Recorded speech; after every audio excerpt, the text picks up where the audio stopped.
I have to sit with the possibility of all these like plot lines that could go in a bunch of different ways and just like really feel them out and play around with different ones and figure out what works best for what I want to do.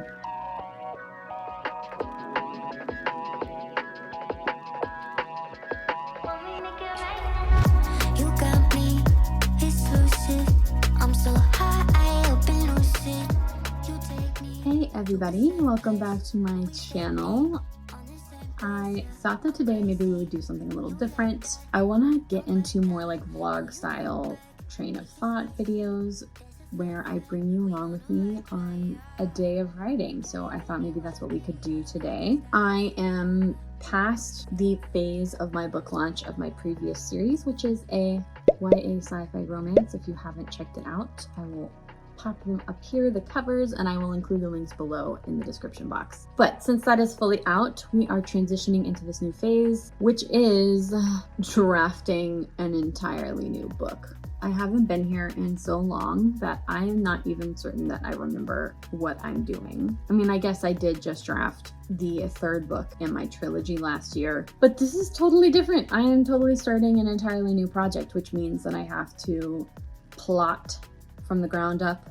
I've got to work on characters from the ground up. That is one nice thing about a series, is that once you get into books 2 and 3, you really know who your main characters are. And even if you have a really big cast, which I did, because it was a found family, like space opera situation, I really knew who each of those people were. And I knew their backstories, and they were very well developed, and I knew all of the interactions between one another. So I'm at this phase now where I am starting entirely from scratch, which is simultaneously exciting, but it is also terrifying, because what if I have forgotten how?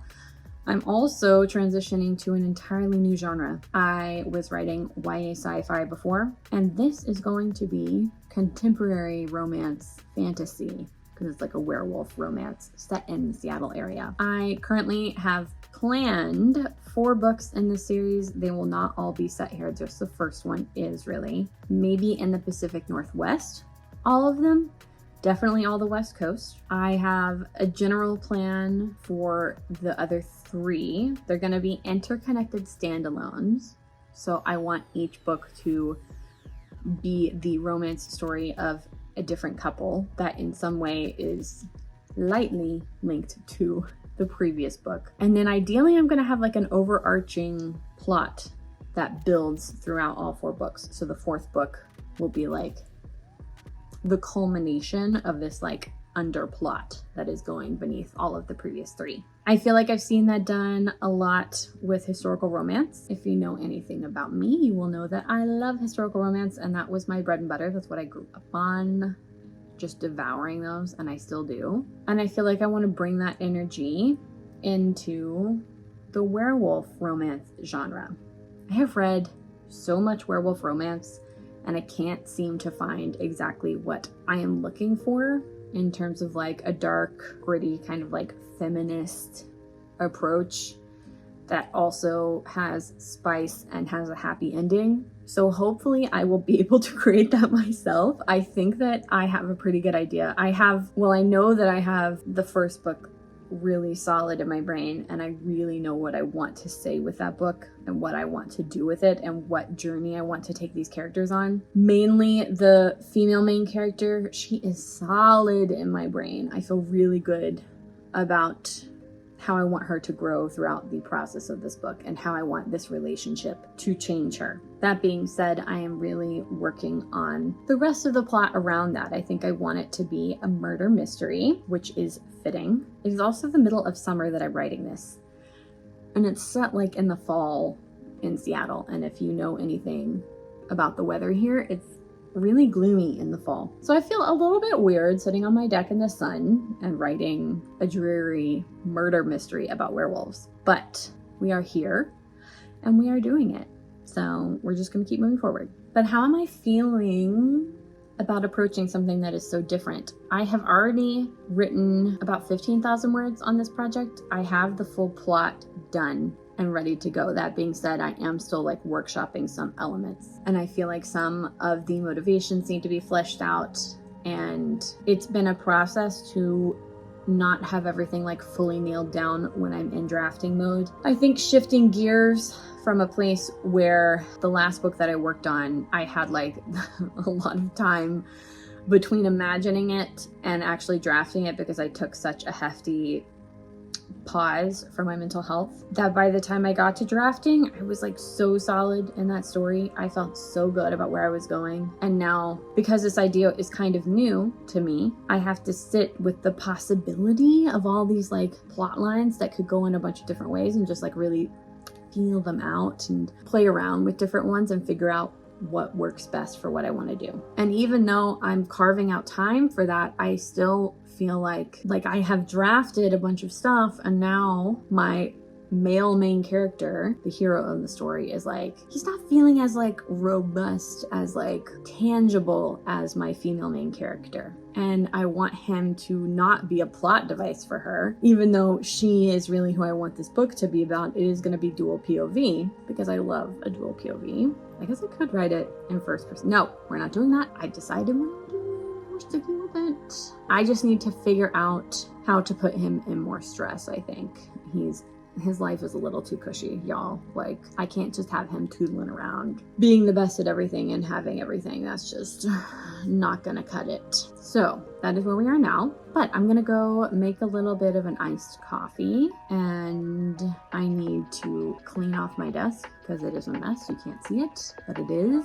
I had flowers over here left over from my launch party, and they all kind of just, now there's petals and pollen all over it. So I'm gonna clean my desk, make some iced coffee, and then sit down and maybe work on this book a little bit. I'm crazy, you like that, don't back down, no you talk back, keep it spicy, there's a fact, we on the right track, yeah.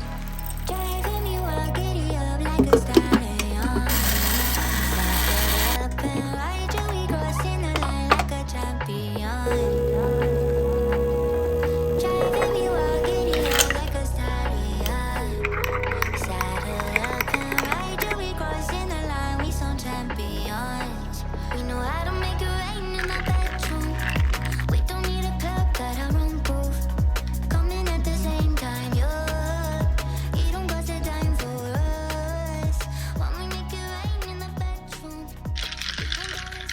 I've been on this little kick of afternoon lattes because I feel like an iced latte just makes me feel so productive. But something I've been running into is that if I have caffeine after 1 p.m., that's kind of like my mental cutoff time, I literally cannot go to sleep at night. I think I can do like a little bit, like a matcha is fine, but like a full coffee, no, forget about it. I will not be sleeping. So I've been experimenting a little bit with decaf beans, which are kind of like harder to pull in an espresso machine. I've gotten really into coffee in the past couple years and figuring out how, you know, which beans I like the best and how to pull a good shot of espresso. And I feel like the beans are just more the decaf beans are just more difficult to work with. But I think I finally found a nice little method. Yeah, and it really just like, it tickles that little part of my brain that needs that taste of caffeine, but it doesn't like sabotage my entire evening to where I can't get any sleep. My husband did make the point the other day that I'm basically just drinking like adult chocolate milk at this point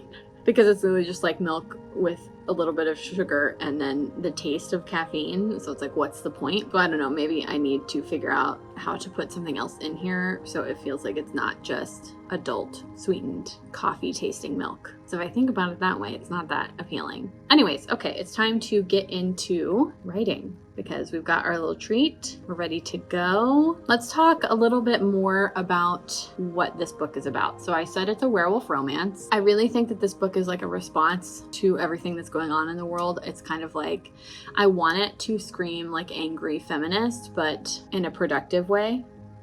Essentially something that I see a lot in werewolf romance books is kind of like a toxic masculinity. It's almost like this idea of werewolves is an excuse to embrace the concept of toxic masculinity, and I really want to figure out a way to like turn that on its head while still working in the confines of like a romance story and romance being the thing that changes you, because at my heart I am a romance girly, and I think that that has been beautifully done, especially if you look at historical romance novels that have been written in the past 5 years, pretty much since the 2016 election. and post Me Too, I think that there are a lot of amazing feminist writers out there that are doing really cool things and are subverting the expectations of the genre in a way that is still painfully romantic and still like gives you butterflies when you're reading it, but does not fit into these like traditional like tropey boxes that you see all the time in historical romance novels. That being said, I feel like I want to take that and do what that is doing, but like for werewolf romances. And I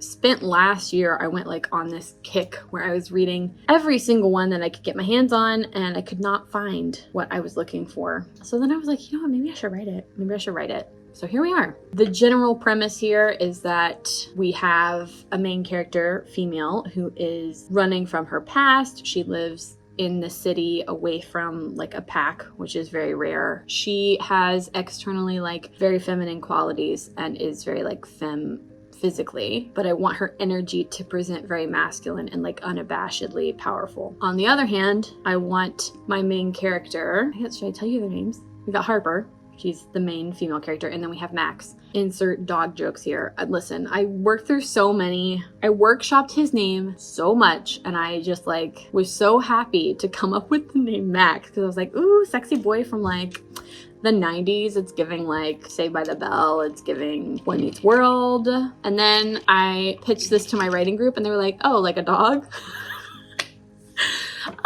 Yeah, like a dog, I guess. Yeah, I think I'll work on some dog jokes because I don't think I'm going to change it. I think we're going to keep it. Max, I think we're going to keep it. Yeah, it fits. And then to add insult to injury, every time I see anything about dogs now, I feel like the dog's name is Max, and I'm just like, whatever. You know what?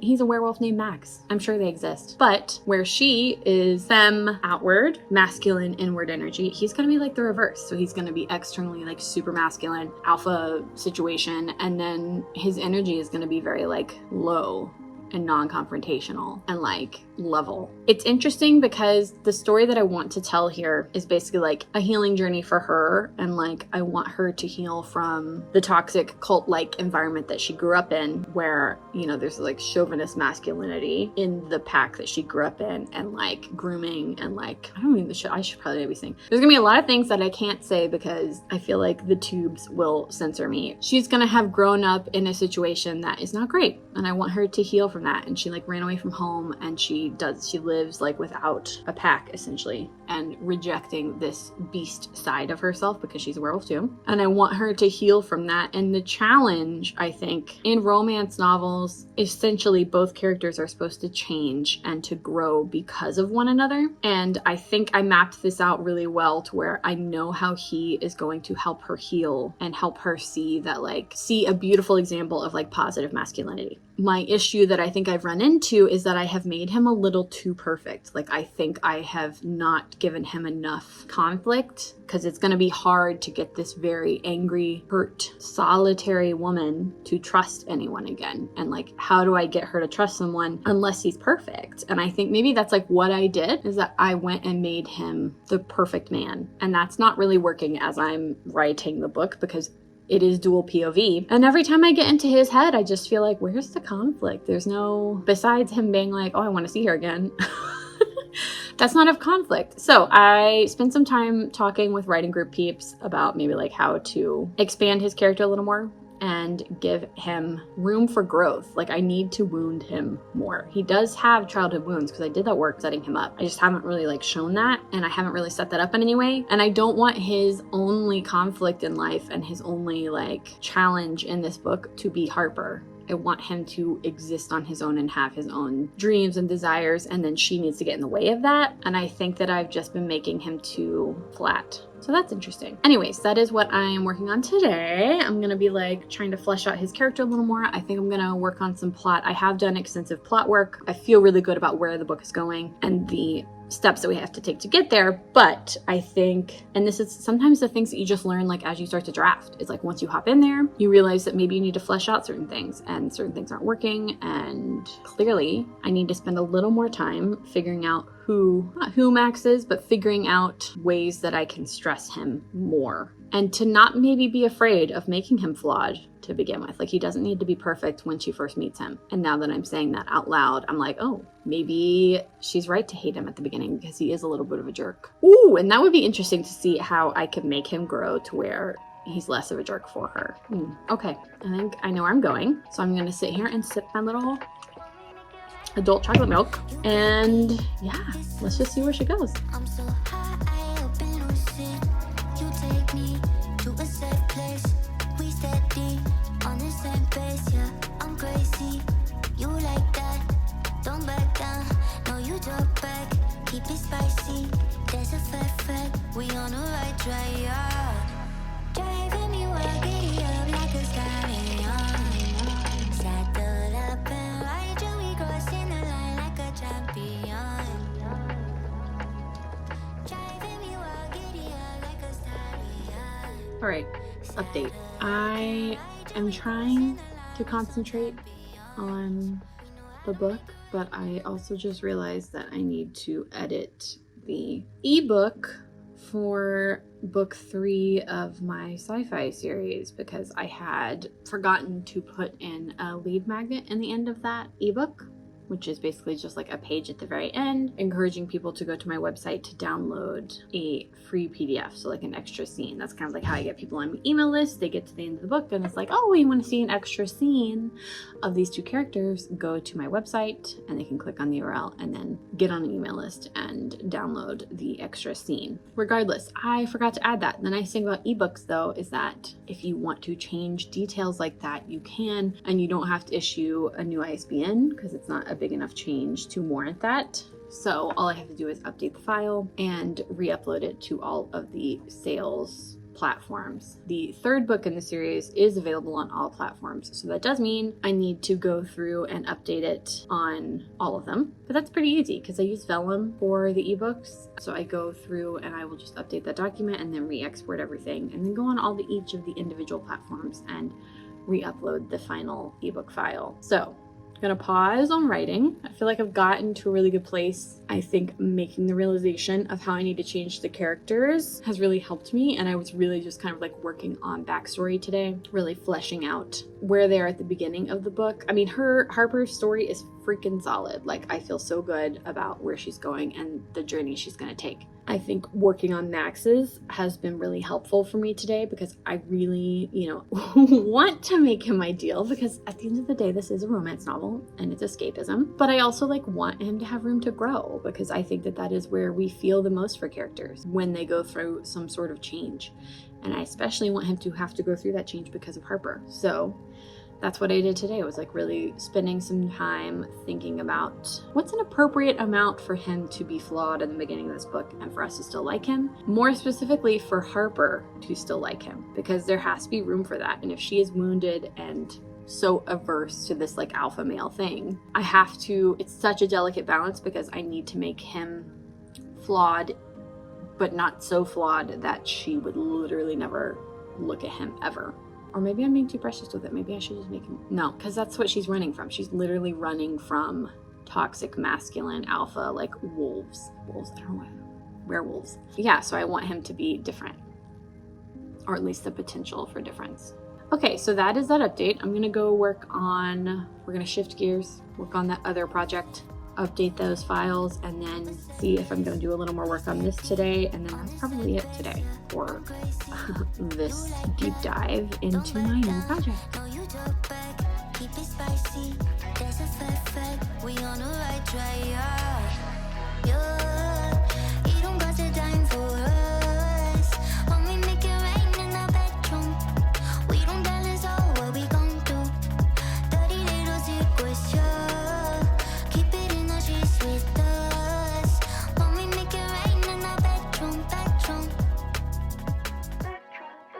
All right, final update on this vlog today. I did get the ebooks updated, which took me more time than I thought it would. Now I am probably gonna have to call it a day because my husband is coming home from Alaska. He had like a little work trip up there and he'll be here in the next hour, and I still need to like start dinner and maybe like fold my clothes because I've got a big pile of them sitting on the bed and that's not going anywhere. And yeah, I've spent the day working on my book, so I feel like I'm in a pretty good place to start my drafting again. The way I've been approaching this one is kind of like a hybrid of first draft and zero drafting. I'm not zero drafting the entire book. I'm like zero drafting in little chunks to main plot points. So I know the next really big plot point I'm getting to along my 7-point plot structure, and I literally zero draft all of the scenes. So I'm just like pulling together dialogue and like blocking out the scene up to that point, and then I'm going in and like first drafting all the way through what I have zero drafted, and then I do it all over again. So I kind of like lurch my way through, so I constantly have at least like 2 or 3 scenes like fully plotted out with dialogue ready to first draft by the time I'm ready to, continue snowballing this effort. I'm really, feeling good.